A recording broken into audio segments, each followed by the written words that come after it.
If the forest saves your life, one day you will have to return to the favor. The FBI called me into a school emergency. I expected a shooter or maybe a demon. Instead, I found an 8-year-old girl in a chair in a classroom full of missing boys who had been sent to Jupiter. Have you ever seen someone who looks exactly like you? Not a twin, not a sibling, but something else, something that feels strong just by looking at it. This happened to me last year and I still don't know what I saw that night in Boise, Idaho. But I'm sure I had one thing. It wasn't human. The summer I stayed with grandma was not by choice. My parents said they needed a break from me and each other. Her village was small, just a few crude houses, an old chapel half buried in the earth, and forests that whispered louder than the people ever did. Grandma never locked her doors. When I asked why, she just said if something wants to come in, it will. At night, she told me stories, not happy fairy tales, but warnings. My favorite, or maybe the one that has scared me most, was about the moose wabbler, the moss woman. Grandma said she lived in the forest covered in moss and roots. She only come to evict man, but only if someone lied to her first. I laughed once and collected her a forest detective. Grandma didn't laugh, she looked at me and said she remembers Willard and those who she protects. If you ever call her, you'll carry her name after she is gone. One evening I broke the rule. I went walking alone in the woods. The forest was too quiet, like it was holding its breath. Then I saw him, a stranger. His jacket was torn and his eyes were wild.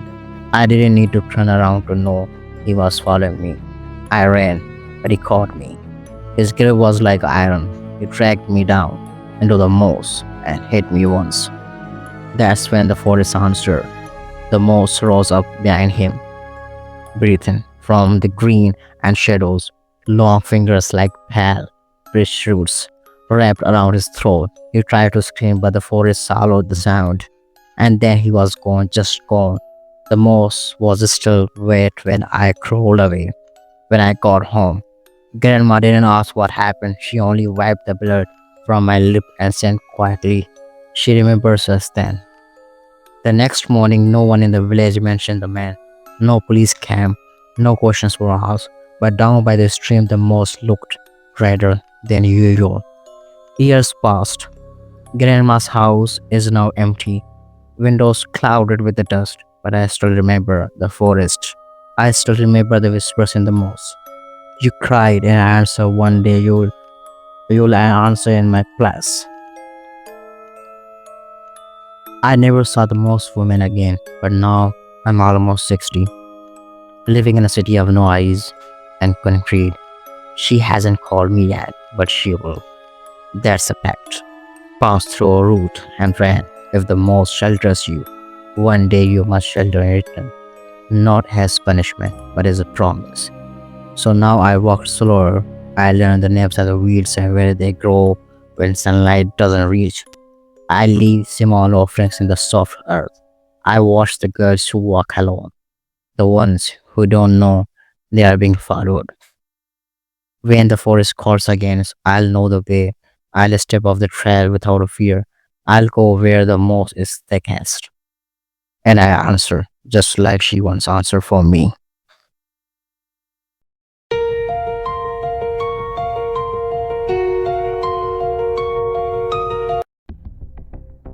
The FBI called me into a school emergency.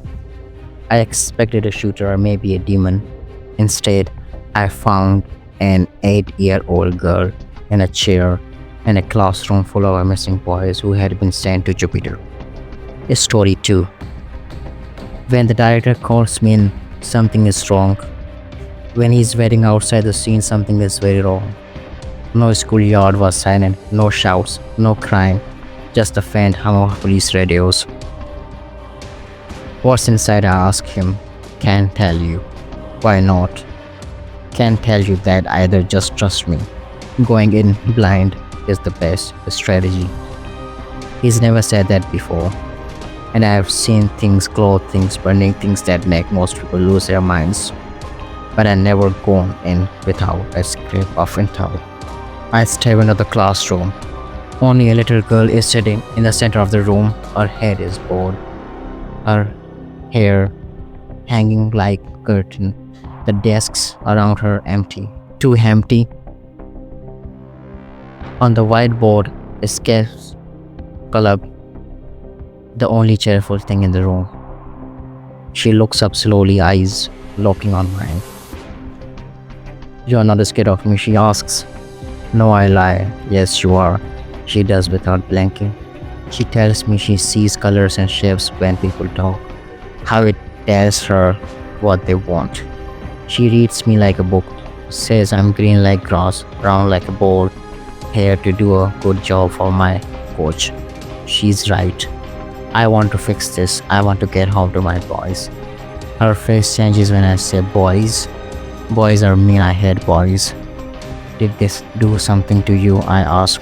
She nods one sharp. I try to shift the mood. "Want some water?" Before I move, it's in my hands, spilling over my clothes. She giggles. "You did that?"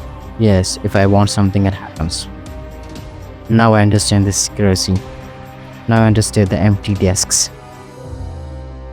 She explains how she is the only girl in a space club, how they taunted her. Boys rule, girls rule. Her small wife goes old. I got mad. I said something I had on TV. I thought it would be funny. "What did you say?" She looks me dead in the eye. "Boys go to Jupiter to get more stupider." The air in the room goes heavy. I know the answer before I ask it. "And them went." She nods, trembling. I try to bring them back. It's not working. Outside the window, the sky feels bigger, darker, hungrier. Some rhymes I realize aren't harmless. Some are spells.